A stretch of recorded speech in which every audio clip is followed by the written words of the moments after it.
السلام عليكم ورحمة الله وبركاته. بسم الله والصلاة والسلام على رسول الله سيدنا محمد صلى الله عليه وسلم. أهلا بكم في حلقة جديدة من سلسلة تعليم مايكروسوفت أوفيس إكسل. في حلقة النهاردة هنتعلم مع بعض إزاي نحسب السن في 1/10/2022. أنا كنت عملت حلقة قبل كده إزاي نستخرج تاريخ الميلاد والسن بمجرد إن أنا أكتب الرقم القومي. يعني مثلا لو جيت كتبت الرقم القومي كده، أي رقم قومي، اي حاجه كده، ودوست انتر، مجرد ان انا ادوس انتر هنلاقي تاريخ الميلاد طلع لنا، والسن النهارده هو عنده كام سنه؟ عنده 14 سنه و8 شهور و4 ايام. بمجرد ان انا اكتب بس الرقم القومي زي ما انتم شايفين كده، اي حاجه، مجرد ادوس انتر بيطلع لي تاريخ الميلاد والسن والشهر واليوم. طيب بس السن والشهر واليوم دوت بتاع النهارده. طيب لو انا عايز احسب السن في 1/10 اللي جاي هنعملها ازاي؟ هو ده موضوع حلقتنا النهارده.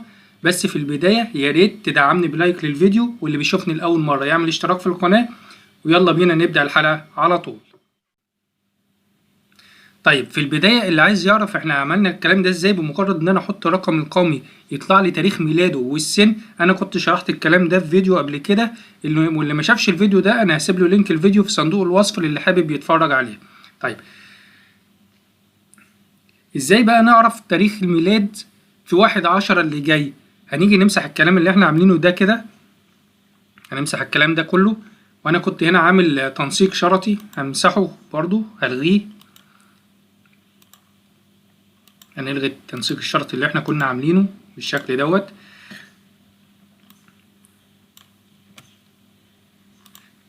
طيب دلوقتي انا عايز اعرف السن في 1/10. هنعمل ايه؟ تعالى كده نغير بس في شوية، نعمل شوية تعديلات في الجدول دوت. هنعمل المرج اللي هنا ده كده، وهنكتب هنا السن في، ونيجي ندمج كده الخليتين دول مع بعض، ونكتب هنا التاريخ، هنقول 1/10/2022.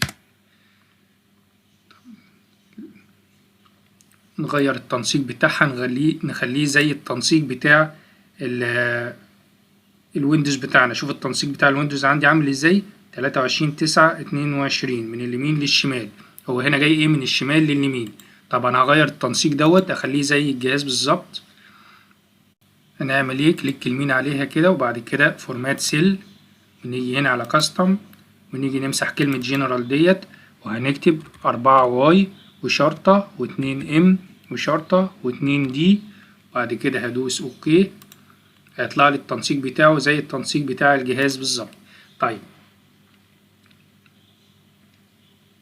دلوقتي انا عايز اعرف السن عنده كام سنة في 1/10 من تاريخ الميلاد بتاعه. هنعملها ازاي؟ هنيجي هنا هنقول هنا بتساوي، هنا هستخدم معادلة ديت ديف. طبعا معادلة ديت ديف دي اصلا مش موجودة في المعادلات. يعني لو كتبت كده كلمة ديت هنلاقي هنا في ديت فاليو، ديت ريج، دايز، يعني مفيش كلمة ديت ديف. طيب هنعملها ازاي؟ احنا هنكتبها وهو الاكسل اللي هيفهمها. هنكتب هنا ديت، بعد كده اقول له ديف DIF، بعد كده هنفتح القوس. بعد كده اول حاجة هعملها هنختار هنا التاريخ اللي انا عايزه، اللي عايز استخرج منه اليوم والشهر والسنة في 1/10. انا دلوقتي علمت على التاريخ، هنعمل فاصلة منقوطة او فاصلة حسب الجهاز عندك. بعد كده هبتدي احدد التاريخ، هو موجود عندي في الخلية ديت، بنقف على الخلية. بعد كده بثبت الخلية ديت عشان لما اجي اسحب المعادلة ما تنزلش معايا. هنثبتها من الكيبورد بF4. بعد كده هنعمل فاصلة منقوطة تاني. بعد كده انا محتاج انا محتاج السنة، يبقى هنعمل علامتين تنصيص، وهكتب هنا واي. الواي ديت بترمز للسنة. بعد كده هنقفل علامتين التنصيص، وبعد كده هقفل القوس، وبعد كده هدوس انتر. طلع لي السنة كام؟ 44. السنة ديت في شهر 10 اللي جاي. طيب تعال نسحب المعادلة بتاعتنا كده عشان تسمع في بقية التواريخ اللي موجودة. لو انا سحبتها كده للآخر هتطلع لي بالمنظر دوت. طيب في هنا ايرور، الايرور ده عشان ايه؟ عشان مفيش تواريخ هنا. طب عايزين نخفي الايرور دوت، هنيجي نقف على المعادلة بتاعتنا، وهاجي كده في الاول خالص بعد يساوي هنقول ايه؟ هنقول if error، وبعد كده اروح جاي على اخر المعادلة هنعمل فاصلة منقوطة، وبعد كده علامتين تنصيص وهنقفل القوس، وبعد كده هدوس انتر، وبعد كده هروح جاي ساحب المعادلة مرة تانية عشان خاطر الايرور دوت يختفي خالص زي ما انتوا شايفين كده. طيب بنفس الطريقة هنعمل الشهر. هنيجي هنا هنقول بتساوي وهنقول date def،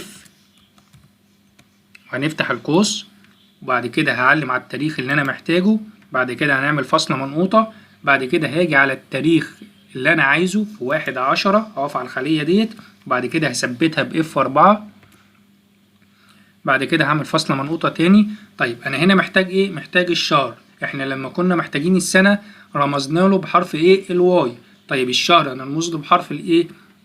هنعمل فاصلة منقوطة، قصدي هنعمل علامتين تنصيص، وبعد كده هنعمل الام هي اللي بتمثل الشهر. طب انا لو دوست ام بس كده هيجيب لي الشهور كلها من تاريخ ميلاده لحد 1/10، هيقول لك مثلا مش عارف كام شهر، لكن انا عايز الشهور اللي هي بعد السنة.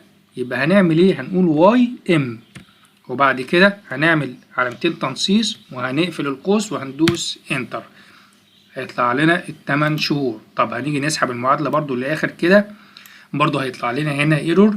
بنفس الطريقة هنعمل معادلة if error، هنقول هنا عشان نخفي الأخطاء ديت هنقول if error، بعد كده هنيجي على آخر المعادلة هنعمل فاصلة وعلامتين تنصيص ونقفل القوس وندوس انتر، وبعد كده نيجي نسحب المعادلة للنهاية. نفس الطريقة برضو هنعمل اليوم، هنقول هنا بتساوي وهنقول date def، وهنفتح القوس وهنحدد على التاريخ، بعد كده هنعمل فاصلة منقوطة، وبعد كده هنحدد التاريخ اللي احنا عايزينه اللي هو 1/10 وهنثبتها بF4، بعد كده فاصلة منقوطة. طيب انا دلوقتي عايز اليوم هنرمز له بايه؟ انا عايز الايام اللي هي بعد الشهور، يبقى هنعمل علامتين تنصيص وهنقول هنا MD، بعد كده علامتين تنصيص مرة تانية ونقفل القوس، وهاجي هنا في البداية عشان الايرور اللي بيظهر تحت دوت هنعمل if error، وهاجي هنا في الاخر هنعمل فاصلة منقوطة وهنعمل علامتين تنصيص ونقفل القوس وندوس انتر. طيب وبعد كده هنيجي هنا نسحب المعادلة للنهاية، نهاية الجدول بالشكل دوت. طيب دلوقتي انا لو جيت احط بقى ايه رقم قومي، لو قلت مثلا اي رقم قومي زي كده، هقول مثلا ايه 910، اي ارقام كده بالشكل دوت. لاحظوا معايا اول ما ادوس انتر طلع لي تاريخ الميلاد 21/10/2009، وهنا هو عنده في شهر 10 اللي جاي مش النهارده، في شهر 10 اللي جاي هيبقى عنده 12 سنة و11 شهر و10 أيام. طيب لو جينا جربنا واحد تاني كده، لو قلنا مثلا 3105 ودوست انتر، طلع لي 12/6/2014، عنده 8 سنين و3 شهور و19 يوم. مجرد ان انت بقى خلاص تكتب اي رقم تاني انت عايزه،